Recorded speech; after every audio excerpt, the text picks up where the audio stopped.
أعوذ بالله من الشيطان الرجيم بسم الله الرحمن الرحيم وهو الذي أنشأ جنات معروشات وغير معروشات والنخل والزرع مختلفا أكله والزيتون والرمان متشابها وغير متشابه كلوا من ثمره إذا أثمر وآتوا حقه يوم حصاده ولا تسرفوا إنه لا يحب المسرفين آمنت بالله صدق الله العظيم رب اشرح لي صدري ويسر لي أمري واحلل عقدة من لساني يفقهوا قولي۔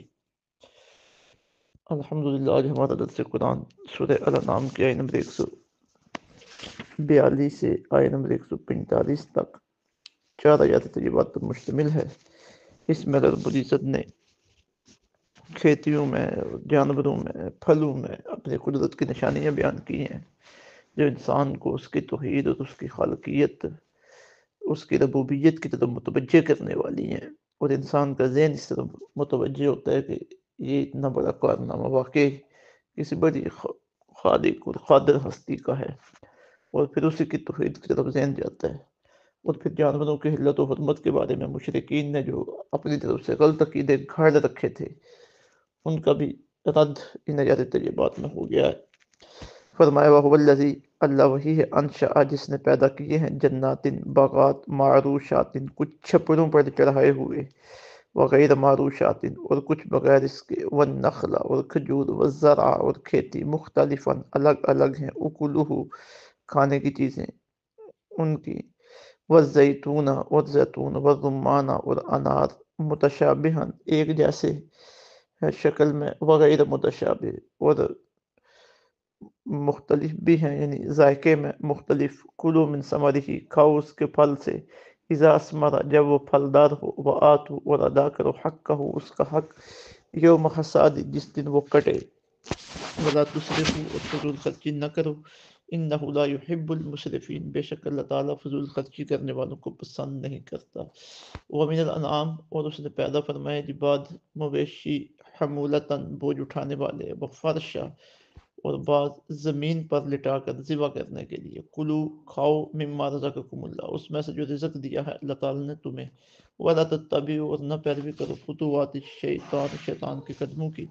انہ لکم عدو مبین بے شک وہ تمہارا کھلا دشمن ہے۔ ثمانیۃ ازواج اس نے 8 جوڑے پیدا فرمائے، من الضأن اثنین بھیڑ سے 2 یعنی نر اور مادہ، ومن الماعز اور بکری سے اثنین 2 یعنی نر اور مادہ، قل آپ پوچھئے ذکرین کیا دونوں نر حرام کیے ہیں، ام الانثیین یا دونوں مادائیں حرام کی ہیں، ام اشتملت جسے لیے ہوئے ہیں علیہ اور جسے لیے ہوئے ہیں اپنے اندر ارحام الانثیین 2 ماداؤں کے رحم، نبیونی بتاؤ مجھے بعلم علم کے ساتھ ان کنتم صادقین اگر تم سچے ہو، ومن الابل اثنین اور اونٹ سے 2 یعنی نر اور مادہ پیدا کیے، ومن البقر اثنین اور گائے سے بھی 2 پیدا کیے، قل آپ پوچھئے ذکرین حرم کیا دونوں نر حرام کیے گئے ہیں، ام الانثیین یا دونوں مادہ حرام کیے گئے، ام اشتملت علیہ ارحام الانثیین یا وہ جسے لیے ہوئے ہوں اپنے اندر 2 ماداؤں کے رحم، ام کنتم شہداء کیا تم تھے موجود اذ وصاکم اللہ جب وصیت کی تھی تمہیں اللہ تعالیٰ نے بہذا اس بات کی، فمن اظلم تو شر سے زیادہ ظالم کون ہے، ممن افترى علی اللہ جو بہتان باندھے اللہ تعالیٰ پر کذبا جھوٹا، لیضل الناس تاکہ گمراہ کرے لوگوں کو بغیر علم اپنی جہالت سے، ان اللہ بے شک اللہ تعالیٰ لا یہدی القوم الظالمین ظالم قوم کو ہدایت نہیں دیتے۔ سب سے پہلے تو اللہ تعالیٰ کی قدرت کی نشانیاں ہیں کہ دیکھیں ہم نے باغات پیدا کیے ہیں جو چھپڑوں پہ تم نے چڑھائے مطلب جو بیل نما ہوتے ہیں، اور کچھ وہ ہیں جو اپنے قدموں پہ خود کھڑے ہیں، اور ان میں کچھ رنگ کے اعتبار سے ایک طرح کے ہیں یا مختلف ہیں، کچھ ذائقے کے اعتبار سے مختلف ہیں، پھر ان کی جو ترتیب ہم نے قائم کی ہے اس کے اوپر غور و فکر کرو۔ مثلا انار کو ہی دیکھ لیجئے، غلاف کے اندر متعدد خانے بن گئے ہیں جن میں ابر ریشم سے بھی زیادہ نرم پردوں میں اس کے الگ الگ دانے کو رکھ دیا گیا، اور دانے کی کیا خوبصورتی ہے، عقیق سے بھی زیادہ چمکدار ہے، اور بڑی احتیاط کے ساتھ لپیٹ کر ہر دانے کو جو ہے نا وہ رکھا گیا ہے، اور ہر دانہ اپنے رنگ ذائقہ میں ایک مکمل وحدت ہے، اور یہ سب کچھ بیان کر رہا ہے کہ اس رنگ و بو اس کو رنگ و بو ذائقہ اور لذت عطا کرنے والا بہت بڑا حکیم اور قادر مطلق ہے۔ تو یہ توجہ کروائی جا رہی ہے۔ وَهُوَ الَّذِي أَنشَأَ جَنَّاتٍ، اللہ وہی ہے جس نے پیدا کیے باغات، معروشات کچھ چھپڑوں پر چڑھائے ہوئے، وغیر معروشات اور کچھ بغیر اس کے، والنخل اور کھجور، والزرع اور کھیتی، مختلف نقولہ الگ الگ ہیں کھانے کی چیزیں، والزیتون ان کی کھانے کی چیزیں الگ الگ ہیں، والزیتون اور زیتون، والرمان اور انار، متشابہن وغیر متشابہ، ایک جیسے بھی اور ذائقہ میں مختلف بھی۔ کلو من ثمرہ، کھاؤ اس کے پھل سے، اللہ اکبر، اذا اثمر، جب وہ پھلدار ہو، وآتوا حقہ یوم حصادی، اور حق ادا کرو جس دن وہ کٹے۔ اب اس سے مراد اکثر علماء نے یہ بیان کیا کہ عشر ہے، کچھ علماء نے یہ بھی بیان کیا کہ اس سے مراد نفلی صدقہ ہے، کھیتی ہو یا کھانے کی باقی چیزیں ہیں جو زمین سے اگتی ہیں، وہ جتنی بھی ہوں ان کے اوپر عشر ادا کرنا۔ کچھ جن علماء نے کہا کہ اس سے مراد نفلی صدقہ ہے، ان کا استدلال یہ ہے کہ یہ آیت مکی ہے اور مکی زندگی میں زکوٰۃ وغیرہ فرض نہیں ہوئی تھی۔ پھر جب زکوٰۃ فرض ہوگی تو احادیث میں عشر کا الگ سے حکم آ گیا ہے۔ تو بہرحال صدقہ کرنا اس میں سے اللہ تعالیٰ کے راستے میں،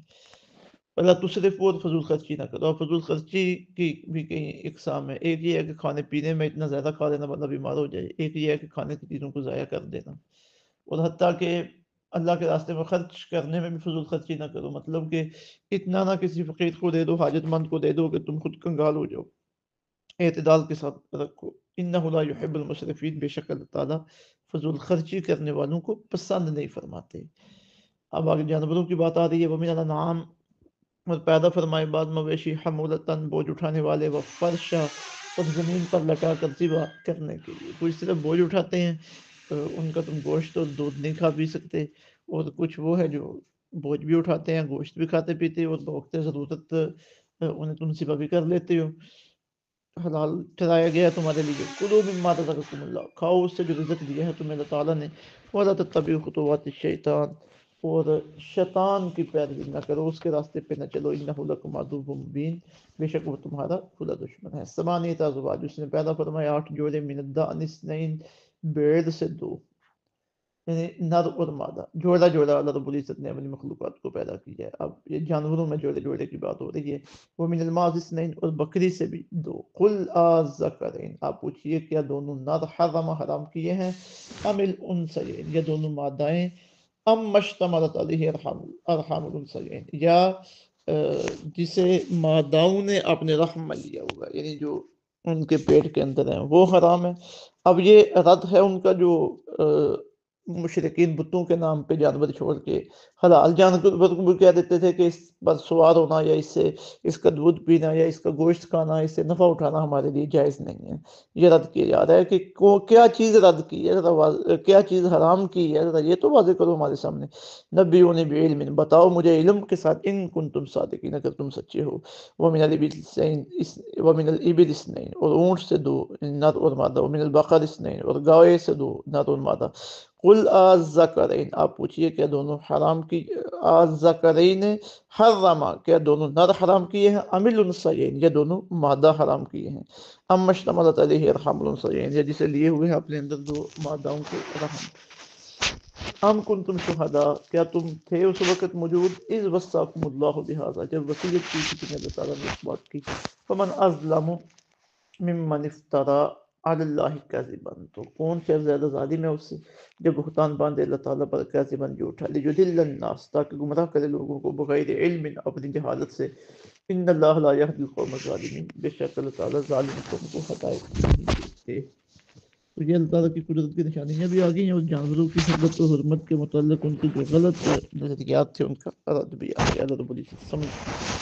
عمل کی توفیق عطا فرمائے، عقیدہ صحیحہ پہ قائم رہنے کی توفیق عطا فرمائے، جس چیز کو اللہ اور اللہ کے رسول صلی اللہ علیہ وسلم نے حرام قرار نہیں دیا اسے حرام قرار دینا یہ شریعت کے ساتھ بہت بڑی بغاوت ہے، اور مشرکین یہ کام کرتے تھے۔ یہ ہے شرک فی التحریم، یعنی اللہ رب العزت کے مقام پہ اپنے آپ کو سمجھ کر استغفر اللہ کسی چیز کو حرام قرار دینے کی جسارت کرنا، تو یہ بھی گناہ ہے۔ اور اگر بحثیت اگر اللہ تعالیٰ رب العزت کی جگہ پہ بندہ کھڑا ہو سکے اور یہ خیال ہو کہ جس طرح اللہ رب العزت حرام کرتے ہیں ایسے میں بھی حرام کر رہا ہوں، یا کسی کے بارے میں اعتقاد رکھنا، تو یہ شرک ہے۔ حضور رحمت عالم صلی اللہ علیہ وسلم نے اللہ رب العزت کی اجازت سے، اللہ رب العزت کے عطا کردہ اختیارات سے کئی چیزوں کو حلال کیا ہے، کئی چیزوں کو حرام کیا ہے، تو وہاں پہ اللہ رب العزت کا مقابلہ نہیں ہے، اللہ رب العزت کی اجازت ہے، اختیار اللہ کا دیا ہوا۔ اللہ تعالیٰ سمجھ کی توفیق عطا فرمائے۔ وما علینا الا البلاغ المبین۔